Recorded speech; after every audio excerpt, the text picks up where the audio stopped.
What's up, escape roomers? Mr. Edwards back again, third time in a row, for another video game escape room. No, I'm just kidding. We're doing a different format today. We are taking every page from every typical YouTuber's playbook. We are going to be making a tier list. That's when you rank various items on a board, and we're going to be ranking every escape room I've ever played. That's right, I went back in time and had to come up with every single room I've ever gone to across California, Michigan, Florida, Nevada. I've been to a lot of escape rooms, 16 in fact, not as many as I thought I had been to, but I've been to a lot, and I'm going to be ranking them across a spectrum of different kinds of categories. We're going to be talking about puzzles. We're going to be talking about immersion. We're going to be talking about who I went to the escape room with, because believe it or not, that plays a big role in how much fun you have. And yeah, we're gonna be talking escape rooms. It's not gonna be as funny and goofy as my last two videos, but let me bring it up for you. And let's get ranking. So here we have our tier list. So it's gonna go from, oh, I messed that up. S plus should be on the top. Oop, oop, oop, oop, oop. Oop. It's gonna be ranking from S plus to S, A, B, C, D, and F. Those are our categories, and down here at the bottom you can see all the different escape rooms I've been to. Now, these are not escape rooms I've made. I've been inspired by some of them in the making of my rooms, but these are escape rooms that I've actually paid for the ticket price and gone to and played the games. I'm gonna try to avoid lots of spoilers when it comes to talking about each individual room. Escape room makers are big about not revealing details about how to solve their rooms until you're inside. So I don't want to ruin the chance of you being able to play any of these rooms, because about 6 of them are local. They are here in Michigan, 3 of which are just down the block from Quo Bodies. So maybe you've done some of these, maybe you want to do some of these, maybe after this video you will go do some of these. That's what I'm hoping. So we're going to be talking about each one. I've got a couple of notes that I want to talk about per room. So yeah, so I'm not going to really talk about the spoilers. And when I'm giving this a grade, I don't want this to seem like, oh, I gave it a D rank. That room sucked. It was terrible. All rooms are fun. They're all fun. It's part of going and building that tension, and it's suspenseful, and when you finally solve a puzzle, you're really ecstatic about it. Rooms are fun, whether they're not an amazing room or just an okay room or an amazing room. So when I give a room a particular grade, that doesn't mean don't ever go there. I'm bashing the room. It just wasn't as good as some other rooms that I've been to. And I will be giving a room an F, and I will be giving a room an S plus. So we're also going to be talking a little bit about the themes that these rooms cover, because there are some typical escape room themes that come up a lot, and some of these rooms have the same themes, and some of these rooms are themes that I've done myself, that I've made myself, because those are just typical classic escape room themes, locations that creators like to reuse. So they did I've talked about this in class before, but they've made a poll where they looked at all the different escape rooms across, I think it was in England, and they came up with a list of categories that a lot of rooms seem to fall under. And I'll read for you those categories. So there's science rooms. That could be your laboratory, your medical treatment place, a hospital, detective and police, an office, a serial killer theme, like maybe Saw or Are you trying to escape some murderer? A spy room, a prison break, a museum or a gallery. If you've been in my class for a couple of years, a lot of those themes I've made myself. The spy room we've done an office a couple of times. We've done science rooms. So it's just whether those are just the easiest things to make or that's what people like to play. I'm not sure, but these are themes that come up a lot. A bank theme, a haunted something, whether it's a haunted house or a haunted graveyard or a haunted restaurant, something haunted. A time travel theme, never made one of those. A tomb or Tomb Raider type theme, historical theme. So it's based in like a time period like the 70s or the 80s. You got like groovy music playing and disco balls, or maybe like World War II or like the Titanic. So something based in actual history. Those are common themes.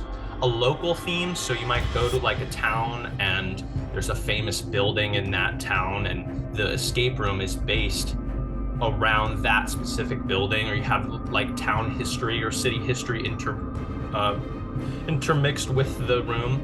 So that would be a local theme. A war bunker theme, and abstract.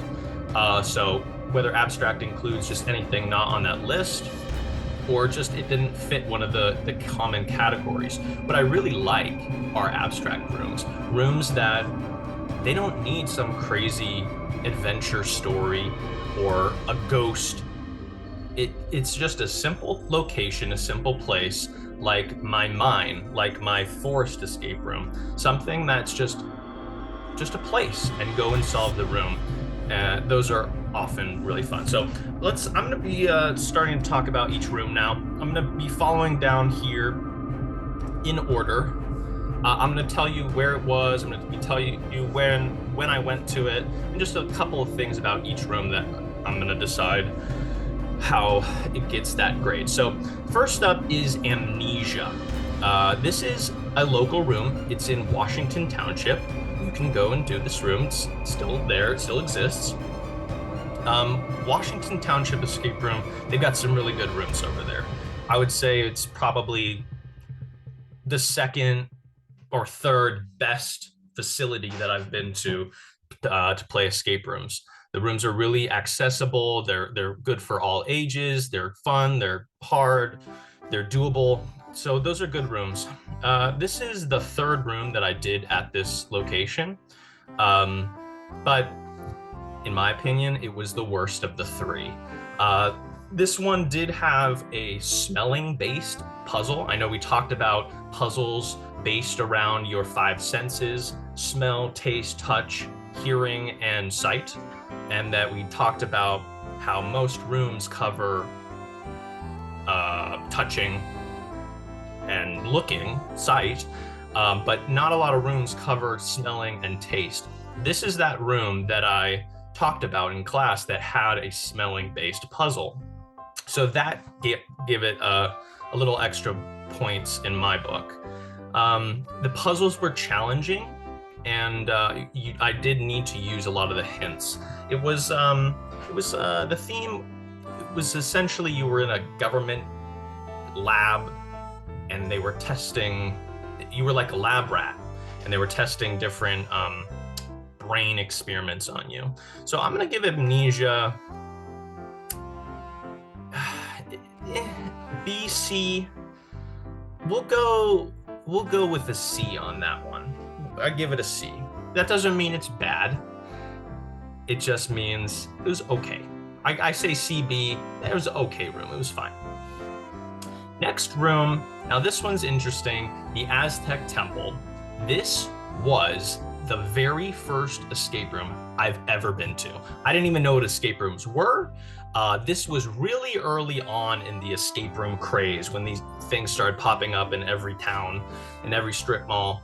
And I'd never heard of them before. I knew there was puzzles. I didn't know what to expect. I went with a couple of friends, and it was really fun. It was a great time. And that day, I would have given it an A or an S. Unfortunately, I've been to 16 rooms at this point, and that one does not rate nearly as high as it did that day. Partly because um, there were some major issues with the room that shouldn't have been there. Things were broken in the room. They had puzzles that were entirely unusable. They had a really cool thing in the corner that was like a scale, and you had to put these weights on the scale, and it was broken. The guy literally walked us in and said, "This is broken. Ignore it." And that's really tough in an escape room, to be looking at a clearly fun puzzle that you aren't allowed to use. So that pulled points from Aztec Temple. Let me see what else. The thing about Aztec Temple that was cool, we didn't know what we were doing. We didn't know the typical things to look for in an escape room. So when I talk about the "that was here the whole time" moment that I try to achieve in my escape rooms, where something was obviously hidden in the room that I wanted you to wait to find, where I talked about that hidden wall that was actually a door and it led to a second section of the room, that was this room, Aztec Temple. And unfortunately, we didn't find that. We didn't know to even look for that until way too late in the room to actually be able to finish the room. So while it was fun, it was also difficult because, again, this was really early on in escape room days, and the typical things that you might find in a room weren't in this type of room. This one doesn't even actually exist anymore. I couldn't find it online. I don't think the facility is even open. But because of that, I'm going to give Aztec Temple a D. I have issues in my rooms. It's excusable when things don't work right, but if you're a brick and mortar escape room, your room should probably operate to the furthest of what it's intended to do. Next up is Containment Breach. So this room is in Sacramento. The facility is called Enchambered. Really cool name. You may have seen me wear the t-shirt before in prior years. I've been to 3 escape rooms at Enchambered, and Enchambered is one of the top rated escape room facilities in the state of California. So I'm not gonna avoid spoilers when it comes to these ones out of state, because I let's be honest, you're probably not gonna go to Sacramento, California, and play this room. But this one, it was kind of forgettable, let me be honest. It was factory-like. There was a large generator in the room. The puzzles were forgettable. I think there was something about a toolbox you had to get tools out of. But what I want to talk about Containment Breach is an issue with escape rooms, in that who you go to the escape room with and the amount of fun that those people are generally sets the tone for the room. You might have a great time in a not as awesome room because of the people you're with, and you might have a really bad time in an amazing room because of the people that you're with. So the audience, the people you're with, set the tone for how the room's gonna go. This one, I went with my mom, I went with my sister, and I went with my sister's new boyfriend. So it was a little awkward. I had never met him before. He's a cool dude, I know him now, but it was weird. It was a weird time to be locked in a room with somebody you just met. So Containment Breach, just because it was so forgettable and just a typical science room, lab room, industrial type room, I'm gonna give it I'll give it a C. I'll give it a C. Next room is the Whispering Halls. This room, I performed the worst of any room I've ever been to. It wasn't that it was hard, it was because the group I was with, we were like capping ourselves at the knees. It was the amount of people that we were with, the room held 10, and I think we went with 10. And it was so cramped, and there were so many people doing so many different things. it was hard to finish. It was hard to beat the room. Um, there's a saying when it comes to escape rooms that escape rooms are like tents. You're going to have more fun at half capacity. So if a room can hold 6, go with 3 or 4. If the room holds 10, go with 5. The suggested size, they try and get as many, people in there as they can to make money, but that doesn't necessarily mean you should go with 10 people. And I think I went with a group of 7 friends, so there were 8 of us, and it was really weird. They threw an extra 2 people that we didn't know in the room with us. It was a guy and a girl on a date, and it was awkward for them as much as it was awkward for us. And yeah, it was weird. But the room was cool. It was like a typical haunted house. There was like a library and then kind of a dining room. But the really cool part was at the very end, which we didn't even get to really because we did so badly, was this creepy little kid room. And there was a giant dollhouse in the corner. And at the very end of the room, the guy told us this because we didn't get to the end, the dollhouse would have opened up and we would be able to crawl through it to escape the room. That's awesome. That's really cool. So I think the primary reason we didn't do very well is because there was something we needed to find that we didn't.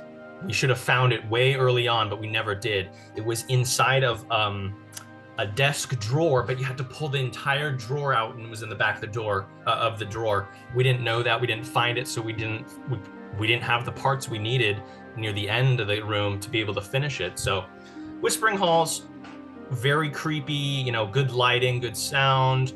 Had way too many people. That was our fault though. I'm gonna give Whispering Halls a B. It was a good room.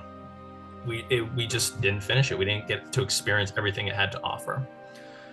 Next up, this is one of the more recent rooms I've been to. It is also in California. It's called Fortune's Favor. And what appealed to me about this room is it does not meet any of those typical escape room themes that I covered in the beginning of the video. This theme was an enchanted leprechaun forest with an evil leprechaun that steals people.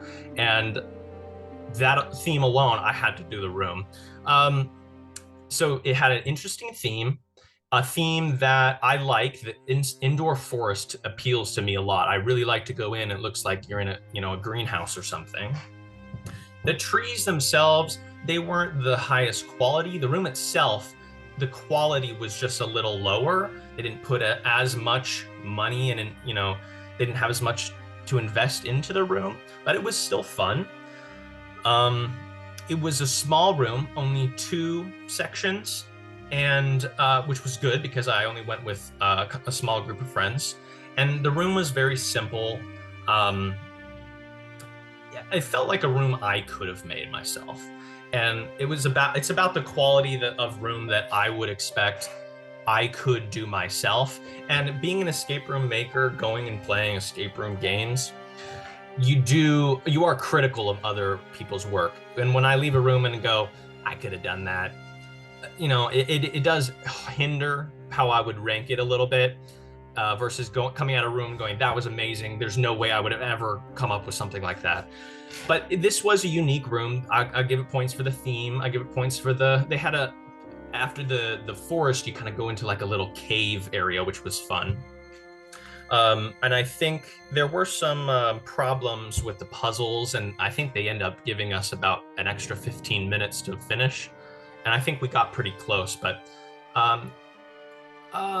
for Fortune's Favor, I'll give it a B. All right, next room, Mardi Gras. This one is at the location called Extreme Escape Rooms, which is only a couple blocks from the school. So these rooms, I would say they're a little bit more adult than other rooms. They're a little creepier. So for my younger audiences, maybe these aren't for you, but they're still fun and they're still doable. Extreme Escape Rooms, I've been to every single room that they have to offer. I can't go back to extreme escape rooms until they make a new room. Um, but this one, I would say, is their best room that they have. Um, they had a really awesome rope pull puzzle where you had to actually have two people. One person like pulls one side of the rope, and you had to sort of balance these um, beams, and a ball rolls down them. That was fun. Um, what else? Extreme escape rooms has this really weird thing where you go in the room, and the way they're built, they don't have a ceiling, and it's kind of jarring. So that's weird to me. When you go in the room, there's no ceiling, and it's just the open warehouse above you. So I think that kind of pulls away from the immersion a little bit. Also, extreme escape rooms, they don't like play any music. Music's really big to me in escape rooms. It like builds the tension, it sets the tone. If it changes as you're in there, it makes it faster or slower in various parts. So when there's no music in an escape room and you get to that point in the room where it's just kind of slowing down a little bit, you're getting stuck on some puzzles and you're just sitting there in silence, it's weird. But Mardi Gras, it has good puzzles. It's a really cool thing. I know I said there's no ceiling, but at one point there's like these tubes running along the top of the wall, and you had to use a stick and like push this thing. I like those kinds of physical activity puzzles. So Mardi Gras is really fun. Also, going back to what I talked about in who you play the room with sets the tone. I was playing this room with my soon-to-be fiance's dad, and that was awkward. So that kind of pulled away from the fun that we would have had. Not saying he's not fun, it's just it was a little awkward. And what else? What about Mardi Gras? Typically, when you go in rooms and then you open the next door and you go into a new room and you open another door and you go into another room, when you open that next door and the room's dark and it's scary in there, that's always a high point in an escape room where you open the door and you don't even want to go in there. This room had a part like that, and that's fun, so that gave it more points. I'm gonna give Mardi Gras an A. It's a good room, definitely worth the go. I don't think I gave out too many spoilers. It's definitely still doable. Also, there was a really awesome part at the very end of the room that I actually was inspired to make a portion of that into one of my rooms, my art gallery room, where I won't spoil it. Go do Mardi Gras. Go do Mardi Gras. It's fun. Okay, next one is Misfortune. This is also in Michigan. It's local. This is like a fair. It's like a gypsy fortune teller store, which is a cool theme. I've never seen anything like that before. It was pretty easy. And again, going back to who you play the room with sets the tone of how much fun you have. This room I went to with my other job. They had like an employee outing night where they booked every room in the building, and they had different groups going in at different times. So I did this with coworkers that I didn't really know, but even more awkward, I got put in the group with the CEO, the owner of the company that I worked for, and I'm always super awkward around him. I don't like to talk around him, so that was awkward. And they spilt the beans that I do a lot of escape rooms and I make a lot of escape rooms, and that I'm an escape room pro. And he knew that going in, and it was awkward. It was really hard because the room's kind of simple, easy, and I could have like just zoomed right through it, but I was kind of trying to be taking a step back and because we had a lot of people in that group, let them do things. There was at one point I got to show the CEO something to do. You had to like stick your hand in this thing and like feel around for different numbers or something, and I was like, yeah, stick your hand in there, go do it. And so that was fun. But Misfortune is good. There's, I think, 3 sections of the room, and every time that next section opens up, there's something fun. Um, if you are new to escape rooms and you've never been to one, and you live around the school, this I would say is probably your best shot for a starter room, for a room that is going to introduce you to escape rooms, and it's a really good room for newbies, I would say. Um, but because I personally didn't really do much of the puzzles, I don't really remember much about the puzzles, but it was a good room. I'm gonna give Misfortune. I'll give it a. I'll give it a C. I'll give Misfortune a C. Next up is Patient Zero. This is, I think, the most recent room I've been to. This is at Extreme Escape Rooms, so it's the place that's closest by the school. This one is a hard room. It had really challenging puzzles, but it was also a funny room. They had like a toilet in there and this really funny dummy. It was supposed to be scary, but it was funny. That's lying on the table that you have to kind of like dissect and play with the organs and stuff. It's funny. Patient Zero, we actually technically weren't supposed to be able to finish it. The limit was 4 people, but we went with 3. We were gonna try and beat the odds and do the room with fewer people than they needed. But they assured us, we'd be fine. We'd be able to finish it. There was actually a puzzle that needed a minimum of 4 people, and a guy rushed in and had to help us to do the puzzle. I won't spoil it because it is so close to the school, but when you go to a room and you're not actually able to do a puzzle because of the amount of people that you came with, I'd say it loses points for that. This is like one of the most classic themes of rooms, which is a zombie lab. To my understanding, this room used to have a live actor chained up in the corner acting like a zombie, but because of the COVID restrictions, they made that a dummy instead. So the dummy was really dumb. Yeah, he just kind of went, and you had to like take something off of him, but it was so dark in the little chamber that he was in, we didn't even know it was there. So that one, I would say it was the worst at Extreme. I'm gonna give it a D. I'm gonna give Patient Zero a D. Next up is Taken. It is in California. I've only been to this place one time, but we went with a big group. The theme was that some fancy CEO's daughter had been kidnapped, and you had from a hotel, and you had to go save her. The story was a little confusing, and the layout and the immersion aspects of the room were kind of dismal. It was like a simple hotel room and like a hotel lobby, but it didn't really feel like a hotel room. It just felt like a normal bedroom. And it looked like an Airbnb room, if you've ever been to a Airbnb.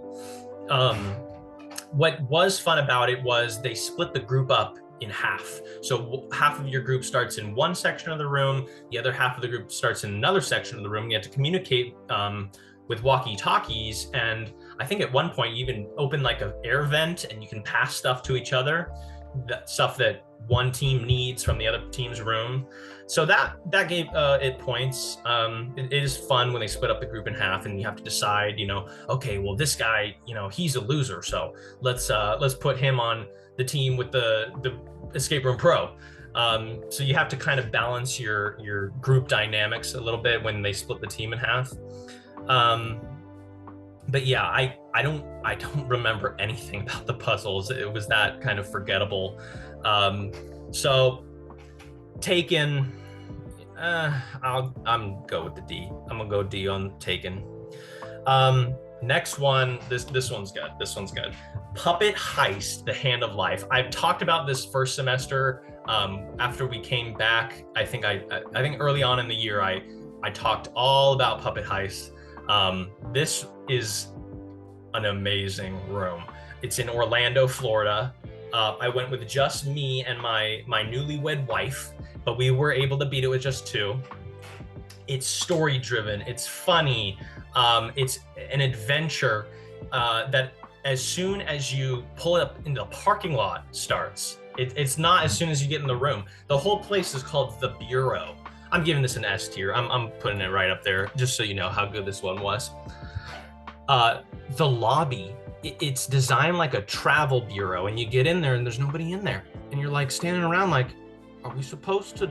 Is this the room? Are we starting? Like there's a weird slideshow playing, and you're just kind of in this office entryway, and you don't know what to do because there's nobody there, and we're just kind of sitting around until we realize, okay, no, we're supposed to do something in order to get into this place.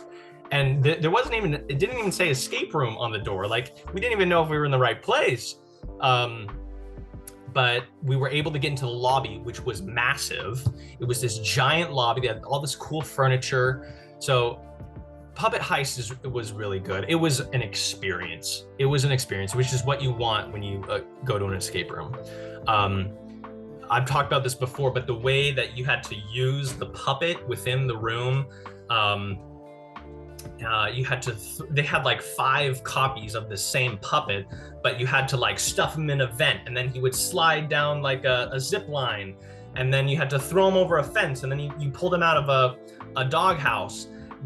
It kept moving, but they had the puppet pre-loaded in the doghouse, so it wasn't the identical puppet that you threw over the fence, but it was fun that it felt like he was moving around with you, and he was like the third member of your team. This was a really, really fun room. Nothing like I've ever done before. Their motto at this place was no locks. They had no locks. It was all electronic-based puzzles, and it was really a good escape room. It was very expensive, which obviously, you know, goes into the quality of the room, but it was really fun. Puppet Heist. If you ever go to Orlando, go to the Bureau. And when you get in the lobby, just know, start looking for puzzles right off the bat. You don't wait around. Yeah, Puppet Heist. All right, next one is Elevator. This is the only escape room I can say that I've been to twice. Normally, you go to an escape room, you never want to go back because you remember it. This one, I think I went with a different group, and the first time I went, the group that I was with, we were waiting and waiting. They were like 20 minutes late. You never want to be late in an escape room. You always want to get there like 10 minutes early. And we were like 20 minutes late, and it was cutting into our time, and we weren't even able to finish. So I felt a little cheated out of the full experience. So I did want to go back, and we did. This one also, like a different room that I talked about, they split the team in half. Part of your team starts in one elevator, the other team starts in another elevator. So I think the second time I went, I chose the other elevator that had slightly different puzzles. So it was okay. This was a type of room that you could do twice. What else? It's really fun. The elevators move, and it's like a ride, and the lights flicker, and you have to, you know, again, talk with your teams in the other elevator to work with each other with the walkie-talkie. Elevator's really good. It's also at Michigan Escape Rooms. It's local. If you're new to escape rooms, I would say do Misfortune first, and then maybe Elevator second. Michigan Escape Rooms are a really good place in Washington Township to get the ropes with escape rooms. You're gonna see lots of different kinds of puzzles and really hands-on stuff and challenging stuff. I could not recommend Michigan Escape Room in Washington Township enough. And Elevator's really fun. I'm gonna give Elevator an A. Elevator gets an A. Okay, next one is Crash Landing. I don't really know where to start with this one. It is around here, and it's one of those ones where I left saying I could have made this one. which, like I said, is never a good thing for me when it comes to reviewing escape rooms. The rooms were just really simple. They weren't very decorated.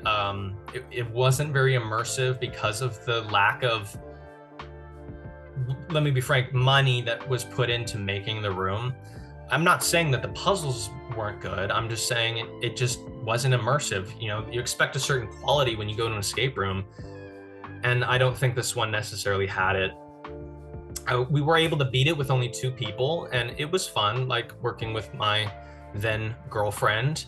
But I'm gonna say this was the worst escape room I've ever been to. Not that it wasn't fun, not that you shouldn't go, just that when it comes to the other ones I've done, this one wasn't as great. I will give them credit. They had an interesting puzzle where there was a wall of lockers, and you had to keep opening certain lockers, and they had different puzzles on the outside of the locker. And the lockers were fun. The lockers were fun puzzle to do, and I may have been inspired by that. I got 2 lockers, and I used the lockers in different escape rooms because they're fun, unless one falls on you. But yeah, Crash Landing gets an F. Not that it failed, just that it's the bottom of my tier list. We got 4 more. We can crank through these. Let's go from the bottom of the list to, without a doubt. Oh, I don't even think I'm showing S+. Okay, here it comes. The S+ tier. Boom! Skull Witch at the top of the list. The best escape room I've ever been to. I think it was actually the second escape room I've ever been to in my life. It's in California. It's in Chambord, and I'm pretty sure it's the top rated room in the entire state. Skull Witch is amazing. I don't know where to start. I went with a big group of friends. They've got fog machines. They got crawl spaces. There's a second story that you have to go up a staircase to access. And up there, it's like a little mine, and there's like gems on the walls, and the lighting is amazing. The music is amazing.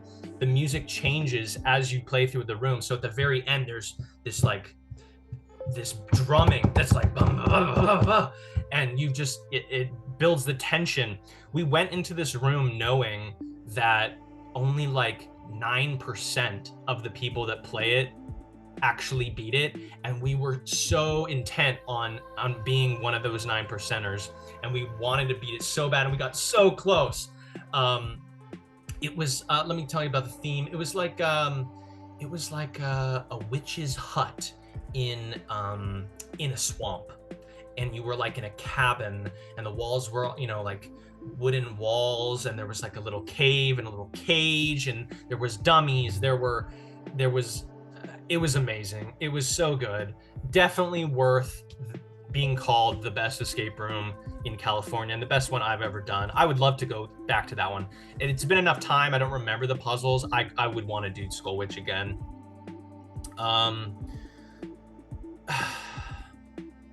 Like I said, it was really hard, and we got so close. We were literally opening the last box, and all we had to do is pull the thing out and give it to the girl, and we would have won.